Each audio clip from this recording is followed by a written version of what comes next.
You awaken to the sound of metal dragging across stone. The soft light of dawn streaming through the narrow window reveals your father standing over a damp stone, carefully honing his dagger with slow, rhythmic strokes. In the corner your mother sits, her fingers moving rapidly over her rosary beads, murmuring prayers you can't quite make out. The air is heavy with smoke and unease, thick with unsaid words. Today marks your wedding day.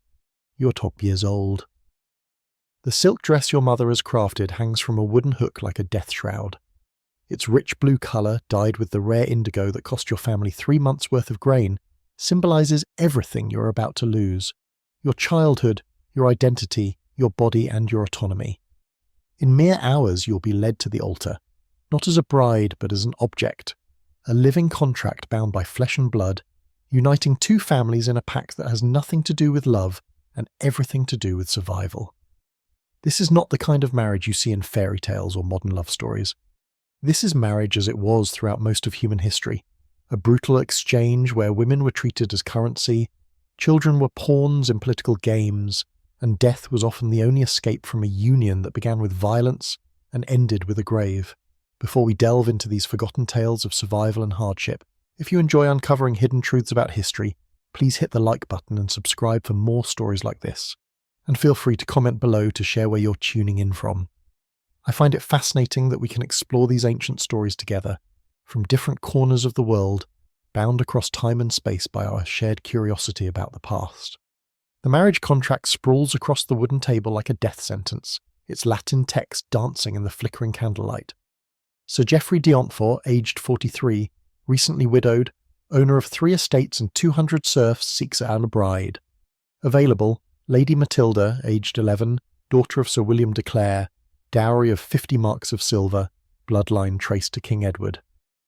The negotiations had taken 3 days, not because the terms were complicated, but because your father aimed to extract every last advantage from your sale. You were, after all, his most valuable possession, young enough to be shaped, fertile enough to bear heirs, and noble enough to raise his family's status. That you had never met your future husband was of no concern. The fact that you were still playing with wooden dolls was merely an inconvenience, but not a disqualifier. Medieval marriage was fundamentally different from what we recognise today. It wasn't a union of equals choosing each other, but a legal and financial contract between families, often arranged while the bride was still an infant. The Catholic Church, which would later idealise marriage as a sacred bond, largely viewed it during the medieval period as a necessary evil, a compromise with human nature to prevent the greater sin of fornication. The average marriage age for noble girls during the High Middle Ages was between 12 and 14. For peasant girls it was slightly higher, around 16 to 18, not out of respect for childhood, but because poor families needed their daughters' labour longer and couldn't afford large dowries. But regardless of social standing, the truth was the same. Marriage was something done to women, not a choice they made. Your mother's trembling hands fasten the wooden buttons of your wedding dress. Each button is etched with your family's coat of arms. A swan pierced by an arrow, an image that feels grimly fitting. She has been married to your father for 16 years. Wed at 13 to a man she met only on their wedding day, she bore him 9 children, 5 of whom survived infancy. She has never mentioned love, only duty, obedience, and the careful management of her husband's moods. "Remember," she whispers, her breath warm against your ear, "a wife must be like water. She takes the shape of whatever vessel holds her. Resistance only brings pain." The wedding ceremony itself is a public display meant to make the transaction irreversible. Unlike modern weddings, medieval marriages were not primarily religious events. The church's role was minimal, just a priest offering a blessing at the church door before the real business began. The ceremony was about witnesses, about public acknowledgement that a legal transfer had taken place. You're paraded through the village streets like a sacrificial animal. The whole community has gathered, not to celebrate but to bear witness. In a world without written records, public ceremonies served as collective memory. These villagers would remember this day and could testify if anyone ever questioned the legitimacy of your marriage or the inheritance rights of your future children. Father Benedict, the priest, stands at the church door, his face as hard as stone. He has overseen countless ceremonies like this, watched countless girls being led to the altar like lambs to the slaughter. His Latin words wash over you like meaningless murmurs, sealing your fate. Wilt thou take this man to be thy wedded husband, to have and to hold for better, for worse, for richer, for poorer, in sickness and in health, till death do you part? You are not asked for consent. At 12 you are legally a child, regardless of your ability to bear children. Your father consents on your behalf, as he has for every major decision in your life. When you manage to whisper, "I will," your voice is barely audible, lost in the wind. Sir Geoffrey steps forward to claim his prize. He is a stranger to you, but his face has haunted your nightmares. You have heard rumours about his first wife, how she died in childbirth at 15, how she often had bruises on her arms and face, how she grew pale and silent in the months before her death. He now looks at you with the same expression a farmer might have when appraising a new horse, evaluating your health, your breeding potential, your likely lifespan. The ring he places on your finger is not gold but iron, heavy enough to make your small hand ache. The iron is intentional, cheaper than gold but symbolically meaningful. Iron is hard, unyielding, eternal, much like the chains of marriage. It is not meant to be broken. After the ceremony comes the feast, a grotesque celebration of your lost freedom. The great hall of your father's manor is draped with winter greenery and smoky torches. Long tables groan under the weight of roasted meats, white bread and ale. The guests, all adults, all complicit in what's happening, raise their cups in toasts to fertility, to the continuation of bloodlines, to the success of the union. You sit beside your new husband, your feet dangling above the floor from the high chair. He speaks to you occasionally, asking simple questions about your education, your health, your menstrual cycle. You answer in monosyllables, terror making you nearly mute. The food on your plate grows cold and congealed as your stomach churns with fear. As the evening darkens, the entertainment begins. A travelling minstrel sings songs of courtly love, beautiful, impossible tales of knights and ladies filled with passion and devotion. The irony is not lost on you. These romanticised tales of love have no connection to the grim reality of medieval marriage. They are fantasies, escapist stories for a society that has made true love nearly impossible within the confines of marriage. Courtly love, as it was practiced in medieval society, was explicitly extramarital. The troubadours of southern France, who popularised many of these ideals, sang of illicit love affairs between knights and married women, love that was intense precisely because it was forbidden and unconsummated. The church rejected these ideas, but they continued because they gave people an emotional outlet in a world where marriage was only about business. The idea of courtly love showed a dark truth about medieval marriage. It was so lacking in emotional connection that people had to create a whole new idea for what we now call romantic love. Marriage was about duty, land, and having children. Love, if it existed at all, happened outside of marriage, in secret, defying the social rules. As the evening goes on, the guests become drunker and louder. The talk turns more crude, full of jokes about wedding nights, about breaking in young wives, about the need for immediate consummation. You only understand part of what they're saying, but the smirking faces and loud laughter make it clear. Your mother appears beside you, her face pale but resolute. "Come," she whispers. "It's time." The bedding ceremony was perhaps the worst part of medieval marriage, a public ritual that turned rape into a celebration. The whole wedding party would follow the bride and groom to their room, offering advice, making crude jokes, and making sure the marriage was consummated right away. The bride's virginity was not just assumed but shown off. Her bloody sheets were displayed as proof of her purity and her husband's claim. You are led up the narrow stone stairs to the room prepared for this moment. The room is small and cold, lit by a single candle that throws shadows on the stone walls. The bed dominates the space, a big wooden frame with a straw mattress covered in rough linen. It looks more like a place of execution than a bed for a wedding.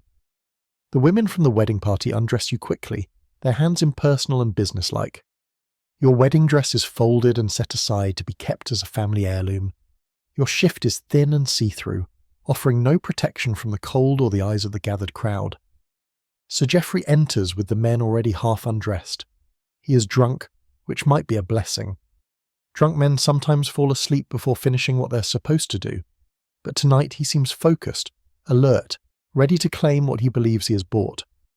The priest says a blessing over the bed, sprinkling holy water on the sheets and praying for fertility.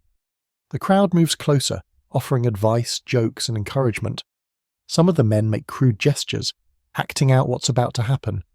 The women nod approvingly, as if your fear is expected and normal. This public violation of privacy wasn't seen as cruel. It was considered necessary to ensure the marriage was legally valid. A marriage that wasn't consummated wasn't a real marriage. It could be annulled, the contract voided, and the political connection broken. The witnesses were there to make sure no one could later claim the marriage hadn't been consummated, making sure everything went as planned. Finally, the crowd begins to leave, but not before the married women give their last advice. Submit completely. Don't make a sound. Think of your duty to have children. Your mother kisses your forehead and whispers a prayer in your ear, her tears falling on your face like rain. The door shuts with a sound like a coffin lid. You are alone with your husband, this stranger who now owns you more completely than he owns his horses or land. You are his property, his cattle, his to use however he wants. The law offers no protection for wives. The church teaches that a woman's body belongs to her husband, that she cannot refuse him, and that her purpose is to have his children, no matter the cost to her health or happiness. Medieval marriage was based on absolute male authority. The husband was the head of the household, the final decision-maker, the owner of everything, including his wife's body. The marriage vows reflected this reality. While the husband promised to love and care for his wife, she promised to love, care for, and obey him. The word obey wasn't just a tradition. It was a legal requirement backed by both civil and religious laws. What happens in that chamber is not love, but conquest. Medieval marriage manuals written by men for men gave advice on how to break in a young wife, how to overcome her natural resistance, and how to show dominance from the start. The idea of marital rape didn't exist because rape was seen as a crime against property, and a husband could not steal something that already belonged to him. The morning after brings no comfort. Instead, it's just the start of your new life. You wake up to find blood on the sheets, proof that your husband has done what he came to do, to claim you. Your body aches in ways you never thought possible. You move carefully, like an old woman, each step a reminder of what you have lost. Sir Geoffrey is already dressed, getting ready to leave for his estates. He briefly tells you your duties as his wife. You will run his household, supervise the servants, host guests, and bear his children. You will not leave the manor without his permission. You will not speak to other men without his approval. You will not refuse him, no matter how tired, sick, or frightened you are. In medieval marriage, wives had no independent life. They couldn't own land, make contracts, sue, or even write a will without their husband's consent. The legal idea of coverture meant that a married woman's legal identity was covered by her husband's. She no longer existed as her own person, but was part of his will. Your new home is like a prison, both literally and symbolically. Sir Geoffrey's manor sits on a hill, looking down on the village. Its thick stone walls are nearly impossible to break into. There are no locks on the inside of the doors because locks are meant to keep people out, not in. But you are still trapped, held by law, tradition, and the certainty that there's nowhere to escape to. The household staff looks at you with a mix of pity and weariness. They have seen this before, have witnessed the same cycle of hope and despair that defines the lives of married women. The older servants remember Sir Geoffrey's first wife, how she came in young and eager, how she slowly faded into silence and shadows, how she died in childbirth while her husband drank in the hall below. Your days take on a routine of submission and endurance. You wake before the sun to pray, spend the morning overseeing household chores, the afternoon in needlework or spinning, and the evening in your husband's bed.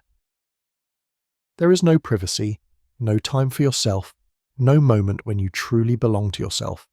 Even your prayers are observed. The chaplain reports your spiritual well-being to your husband, who has the right to correct any deviations from what he deems proper devotion. The first pregnancy comes quickly, just as expected. Medieval medicine knew little about conception, but they understood that young women who were frequently bedded quickly began to show signs of carrying children. There was no concept of family planning, no understanding of the female cycle, and no recognition that constant pregnancies might harm a woman's health. You are 14 when your first child is born, and the experience nearly kills you. Childbirth in medieval times was a terrifying event that took the lives of countless women. With no knowledge of hygiene, anesthesia, or surgery, giving birth was a harsh struggle between life and death. The death rate for women during childbirth was enormous, with estimates suggesting that between 10% and 20% of medieval women died from pregnancy and childbirth complications. The midwife attending you is an elderly woman named Agnes. Her hands are stained with the blood of 1,000 births. She knows her craft, but her methods are based on folk remedies and superstition. She places a piece of jasper on your belly to relieve the pain, hangs an eagle's claw charm around your neck to hasten delivery, and whispers prayers to St. Margaret, the patron saint of childbirth. Labour begins at dawn and continues into the night. You scream until your voice is gone, then scream silently, with your mouth open but no sound emerging. The pain is beyond anything you could ever have imagined. Waves of agony threatening to tear you apart. Agnes forces you to drink bitter herbs that make you vomit, then more herbs to stop the vomiting. Your husband paces in the hall below, concerned not for your suffering, but for the fate of his potential heir.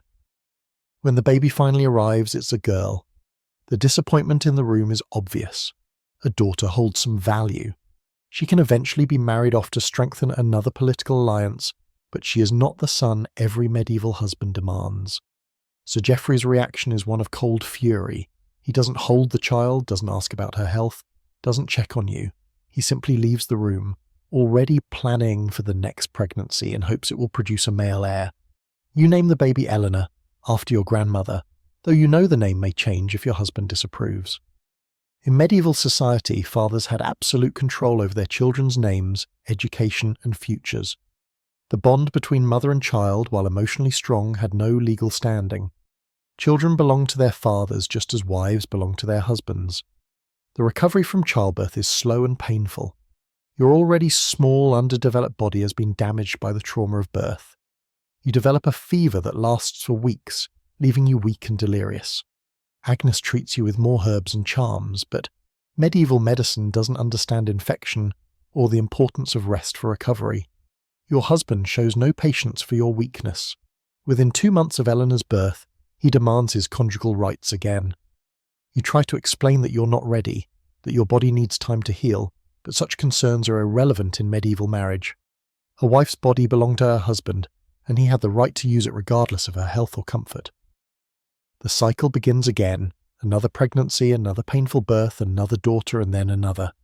By the time you are 18, you've given birth to 4 children, 2 of whom died in infancy. Your body is worn out, aged prematurely, marked by the constant demands of pregnancy and childbirth. You look in the polished metal mirror and see your mother's face, the same hollow eyes, the same resigned expression, the same defeated posture. Medieval women lived their entire adult lives in cycles of pregnancy, childbirth, or recovery. The average medieval woman who survived to adulthood would bear 6 to 8 children, half of whom would die before the age of 5. The emotional toll of losing child after child was immense, but there was no time to properly grieve before the next pregnancy began. The Church taught that this suffering was God's will, a punishment for Eve's original sin. Women were told that pain in childbirth was their natural lot, that they should accept it with patience and humility. The idea that women might have the right to control their own fertility, space out their pregnancies, or refuse unwanted sexual advances was not only forbidden, it was unimaginable. Your relationship with your husband, if it can be called a relationship, is built solely on power and submission. He speaks to you only to give orders or express displeasure. You speak to him only when directly addressed, and even then you use the most respectful language possible. There is no conversation, no shared interests, no emotional connection. You are his property, useful for bearing heirs and running his household, but not a person whose thoughts or feelings matter. The isolation is perhaps the hardest part. You are surrounded by people but have no true friends, no confidence, no one who understands your pain. The other women in the household are servants, and the social gap between you makes real friendship impossible. The local noblewomen are rivals or political enemies, their friendships based on their husbands' alliances. You are alone in a way that is total and unavoidable. Your children provide some comfort, but even that relationship is controlled by medieval customs. You are expected to be loving but not indulgent, nurturing but not protective. The children belong to their father, and he will make all decisions about their upbringing. Your role is to care for them in their early years, but once they reach the age of reason, around 7, they will be sent to other households to be educated and trained. The legal system offers no protection for wives who suffer abuse. Medieval law recognised a husband's right to physically discipline his wife as long as the punishment wasn't excessive. What counted as excessive was left to the husband's interpretation, and the threshold was high. A husband could beat his wife with a stick as long as it was no thicker than his thumb. He could lock her away, deny her food, or publicly humiliate her, all in the name of maintaining proper household order. Your husband's violence is not constant, but it is always there, a lingering threat. He strikes you when you upset him, when dinner is late, when you fail to conceive quickly after each birth, when you show too much affection for your children.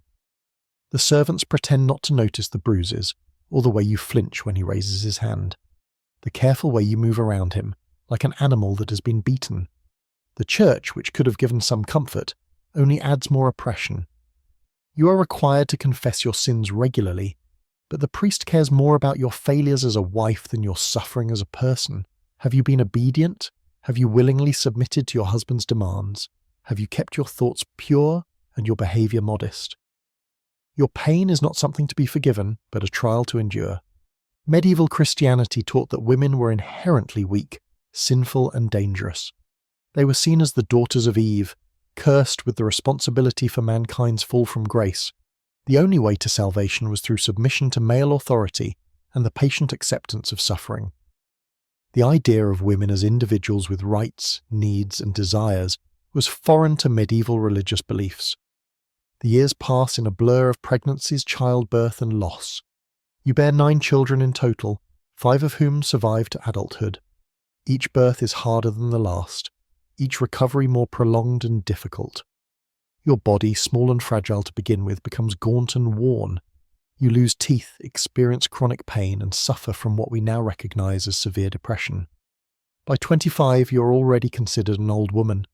Your hair has turned grey, your face is marked with lines of worry and pain, and you move slowly as someone whose body has been pushed beyond its limits. You have survived 15 years of marriage, but surviving is not the same as living. You exist in a constant state of vigilance, always watching for signs of your husband's mood, always ready to obey, submit, or endure. The financial reality of medieval marriage was that wives were costly investments that had to produce returns. The dowry your father paid for your marriage was substantial, but it was just the start. Your husband also had to cover your upkeep, clothing, medical needs, and eventual burial. If you failed to produce surviving male heirs, you represented a significant financial loss. This economic pressure added more strain to already difficult marriages.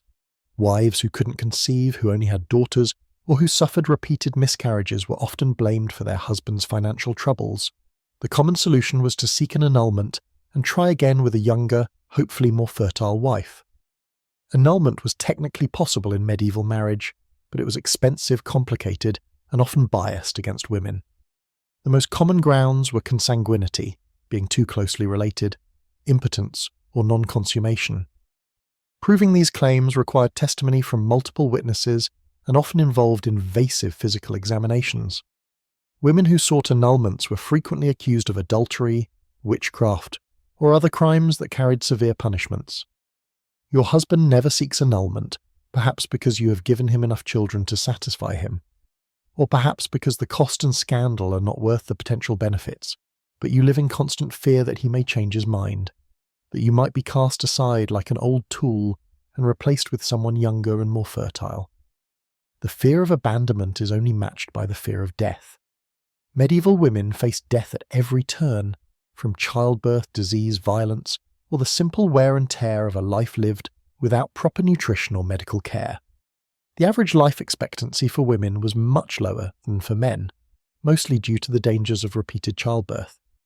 You have attended the funerals of countless women, your age or younger, all of whom died due to complications from pregnancy or birth.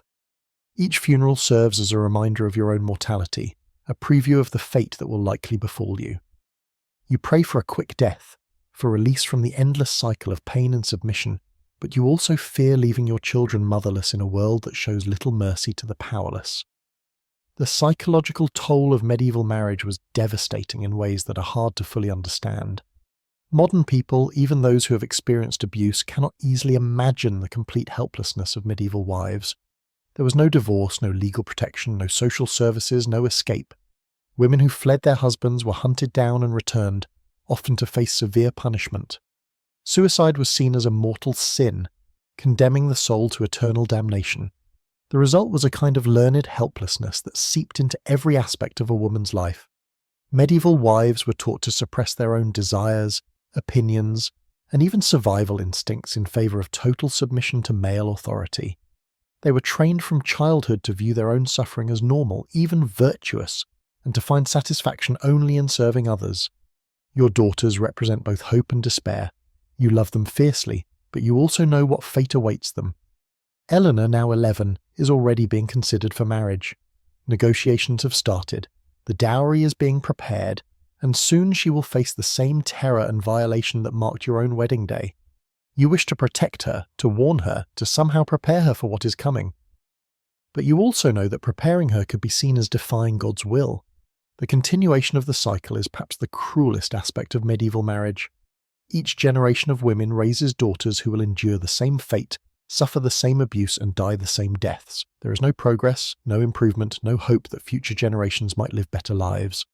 The system was designed to perpetuate itself, ensuring that women remained powerless while men stayed in control. Medieval marriage wasn't just a personal tragedy, but a social system that shaped entire societies.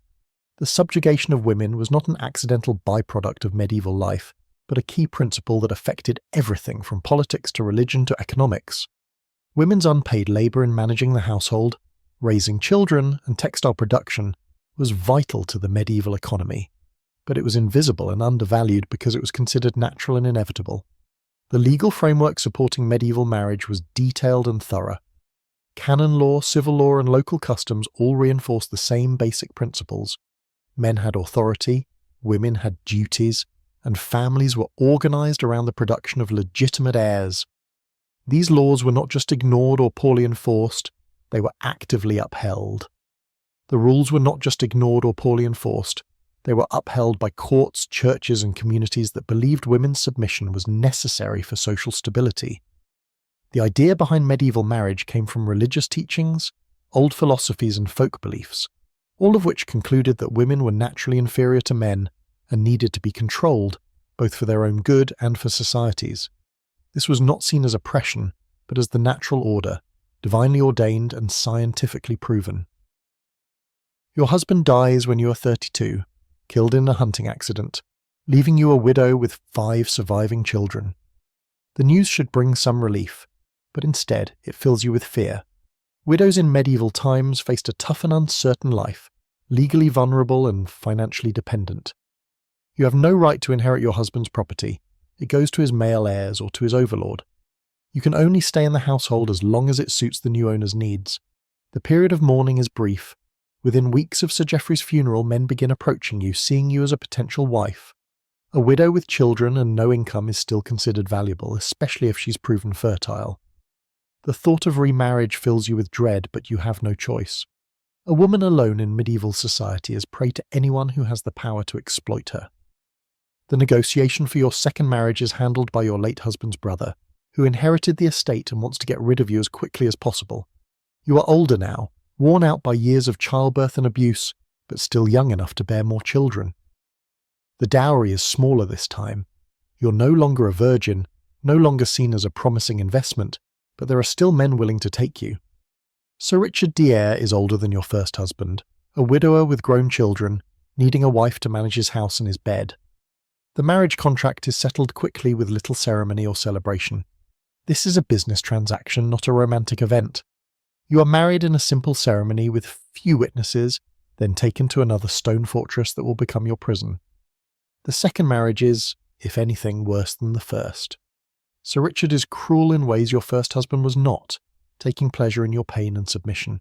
He beats you regularly, not out of anger, but as a form of entertainment. He forces you to perform degrading sexual acts that leave you humiliate. He delights in reminding you of your helplessness, your dependence, and your lack of choices.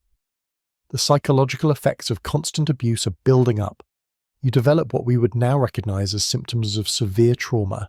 constant alertness, emotional numbness, and feeling disconnected from your own body.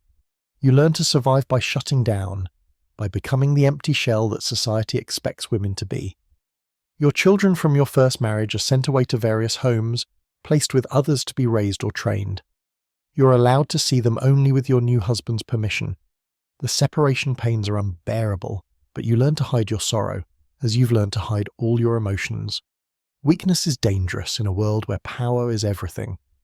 Your 6th pregnancy happens when you're 35, considered old for childbirth in medieval times. Your body, already weakened by years of abuse and neglect, struggles to carry the child. You suffer from constant nausea, severe pain, and what we would now recognize as complications from malnutrition and stress. The birth is horrible. It lasts for 3 days, and you nearly die from blood loss and exhaustion. The child, a son, is born weak and sickly. He dies hours after birth, but not before being baptized to ensure his soul's salvation. You're left feeling empty, broken, grieving not just for this child, but for all the losses you've endured. Your husband's reaction to the loss is anger. He blames you for the child's death, for failing to produce a healthy heir, for being weak and unable to fulfill your role. The beating he gives you is the worst yet, leaving you with broken ribs and injuries that will never heal. Recovery is slow and incomplete. You develop chronic pain that makes even the smallest movement painful. Your menstrual cycles become irregular, then stop entirely, your body's way of protecting itself from further pregnancies. But the loss of fertility does not bring you freedom, only new forms of abuse. A wife who cannot bear children is useless, a drain on resources, a reminder of failed investment. The final years of your life are filled with isolation and despair. Your husband takes a young mistress, bringing her into the household as a constant reminder of your own failure. You're relegated to the role of housekeeper, managing the household, but with no real authority or respect. The young mistress, barely 15, looks at you with pity and fear. She sees in your broken body and defeated spirit a preview of her own future. You want to warn her, to help her, to somehow stop the cycle, but you are powerless to change anything. The system that destroyed you will destroy her as well, and her daughters after her. Medieval marriage was not a temporary flaw in civilization. It was a logical outcome of a society that built its structure on the control of women. A society built on male dominance and female subjugation. The cruelty wasn't accidental, but necessary to uphold a system that placed power and resources in the hands of men, while reducing women to the status of reproductive tools. The economic foundations of medieval marriage were based on the idea that women were property. The dowry system, inheritance laws, and the legal doctrine of coverture all worked together to ensure that women remained economically dependent and powerless. A woman who couldn't survive without male protection was one who couldn't resist male authority. The religious justification for medieval marriage was just as structured. The church taught that women were naturally sinful and needed to be controlled by righteous men. Marriage was framed as a divine institution that directed female sexuality in acceptable ways while ensuring the production of legitimate heirs. The suffering of wives wasn't seen as a problem to be solved, but as a necessary sacrifice for the good of Christian society. The enforcement of medieval marriage was harsh and thorough. Communities that allowed disobedient wives or abusive husbands were seen as threats to social order. The punishment for women who resisted their roles was severe and public, meant to discourage others from doing the same. The few women who managed to escape their marriages were tracked down, punished and sent back to their husbands as warnings to others. You die at 38, your body finally giving in to the damage caused by years of abuse, neglect, and childbirth. The official cause of death is listed as a fever, but the real cause is the slow destruction of a woman by a system that viewed her as an expendable resource. Your funeral is sparsely attended. Your husband shows the appropriate grief for the public, but deep down, his real emotion is relief. He's already negotiating with the family of a 14-year-old girl who will become his third wife. The cycle continues, endlessly and inevitably. Each generation of women sacrificed to keep the power structures of medieval society intact. Your gravestone, if you had one, would only bear your name and the dates of your birth and death. No mention of your dreams, your fears, your love for your children, or your quiet acts of resistance. Medieval women were erased from history just as they were erased from life, their stories lost in the silence required by patriarchal society. The surviving records of medieval marriage, contracts, wills, legal proceedings only tell us about property transfers and inheritance rights. They say almost nothing about the women themselves. We know the names of the men who owned them, the amounts of the dowries, the dates of the weddings, but little about the women. This erasure wasn't accidental, it was intentional. Medieval society was built around the idea that women's experiences didn't matter, that their suffering was natural and inevitable, that their stories were not worth recording. The few women who managed to leave written records, usually nuns or noble women with unusual access to literacy, wrote within the limits of a system that punished female self-expression. The impact of medieval marriage reached far beyond the individual women who lived through it. The normalization of domestic violence, the acceptance of child marriage, and reducing women to reproductive roles shaped medieval culture in ways that continued long after the legal systems changed. Children raised in these households learned that violence was normal, that women were inferior, and that power was the only protection from suffering. Sons learned to expect complete obedience from their future wives, while daughters learned nothing but pain and submission. The passing on of trauma from generation to generation was just as systematic as the passing on of property. Modern people often wonder how medieval society tolerated such obvious injustice and cruelty toward half the population. The answer is that it wasn't seen as injustice, but as natural order. Women's suffering wasn't a problem to solve, but something to accept. The few voices that questioned this were suppressed, marginalized, or ignored. The economic benefits of medieval marriage were enormous for the men who controlled the system. Unpaid female labor, household management, textile production, food preparation, and child rearing formed the backbone of medieval economies. Women's bodies were used to produce the next generation of workers and warriors. Their suffering went unnoticed and unpaid. The legal structures that supported medieval marriage were not primitive or undeveloped. They were complex systems of control that worked exactly as they were meant to.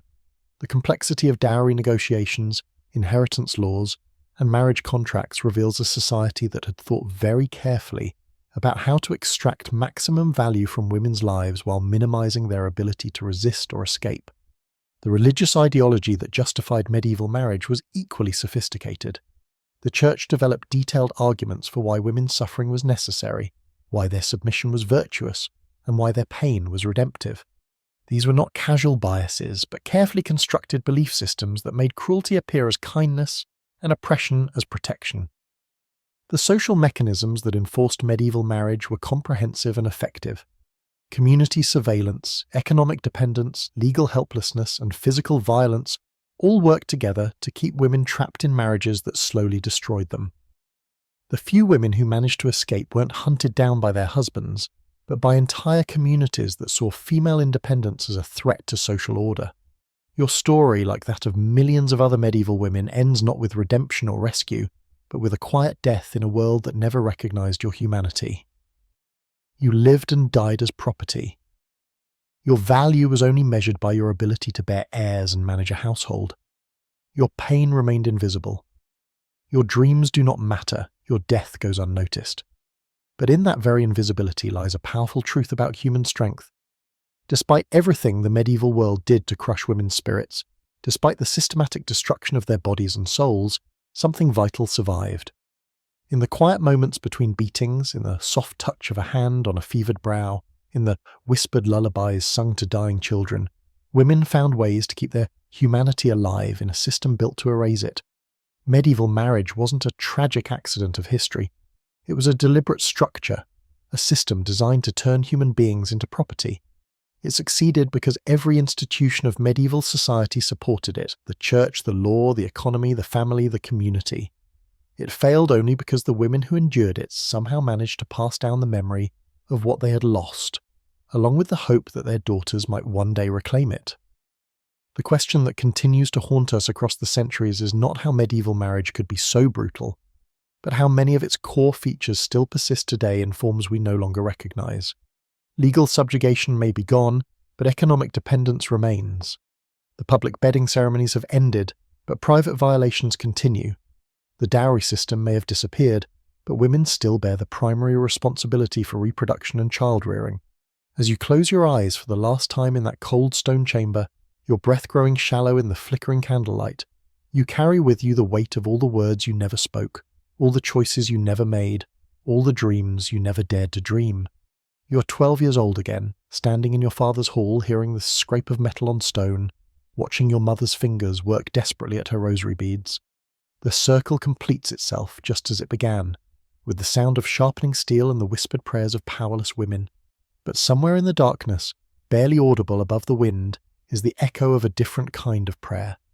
The hope that someday, somehow, the daughters of daughters yet unborn will awaken to a world where metal scrapes stone, not to seal their fate, but to carve their names into history as something more than property.